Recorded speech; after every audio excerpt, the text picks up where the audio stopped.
in finding that unity once more, they will be able to also fully recover their sovereignty. La région ne pourra être en paix que si le programme The region nucléaire can only be in iranien, peace if the Iranian nuclear qui a été program partiellement that détruit, has been partially destroyed est à nouveau pleinement once again fully C'est under pourquoi la control. France, l'Allemagne et le Royaume-Uni ont déclenché d'un accord commun le processus menant au rétablissement de toutes les sanctions internationales prises précédemment contre l'Iran. Celui-ci porte seul la responsabilité de manquer à ses obligations, mais peut encore décider d'ouvrir les portes à l'AIEA, de faire la lumière sur son stock d'uranium enrichi et d'accepter de nouvelles négociations. Les prochaines heures seront déterminantes.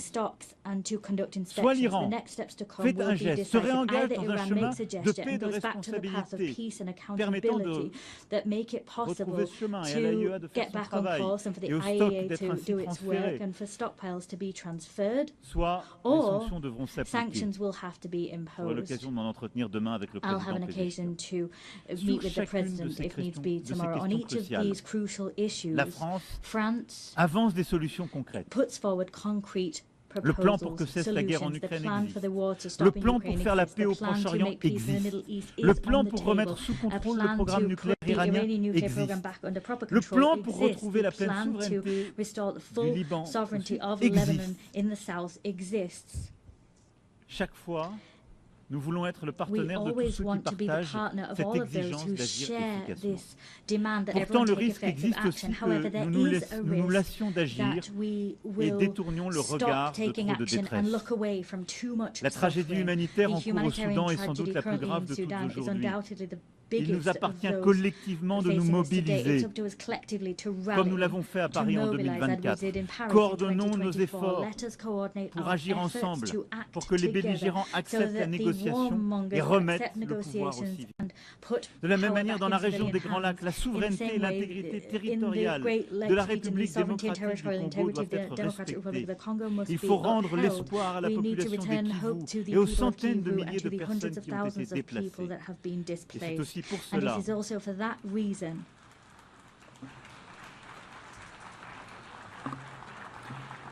Et c'est aussi pour cela que nous réunirons le mois prochain à Paris tous ceux qui peuvent répondre à l'urgence humanitaire et faire converger les initiatives de paix. Et je me félicite de ce qui a été conduit par l'Union africaine, par tant de voisins, par le Qatar, par les États-Unis d'Amérique. Mais l'urgence humanitaire, là aussi, est indispensable. Nous ne devons oublier aucun de ces conflits. Nous n'avons pas le droit à aucun moment de nous décourager. Cette capacité de sursaut, c'est notre force, c'est ce qui nous a rassemblés il y a 8 décennies. Nous n'avons aucun droit à la fatigue dans ce moment que nous vivons. Ayant égrené, sans être pour autant complet, tant de crises, je regarde avec vous lucidement le monde dans lequel nous vivons. Nous voyons partout les risques de prolifération revenir et les nouvelles menaces sans cadre collectif réémerger.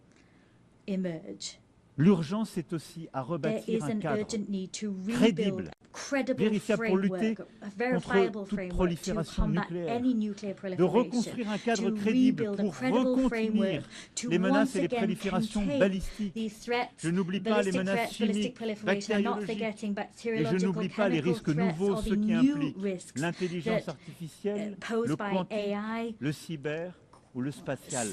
Autant de menaces sur lesquelles nos cadres existants communs ont été affaiblis ces dernières années. Parfois parce que certains les ont rendus caducs, d'autres fois parce que les règles de vérification n'ont pas été dûment observées, aussi parce que l'accélération technologique fait que celle-ci, ses capacités d'innovation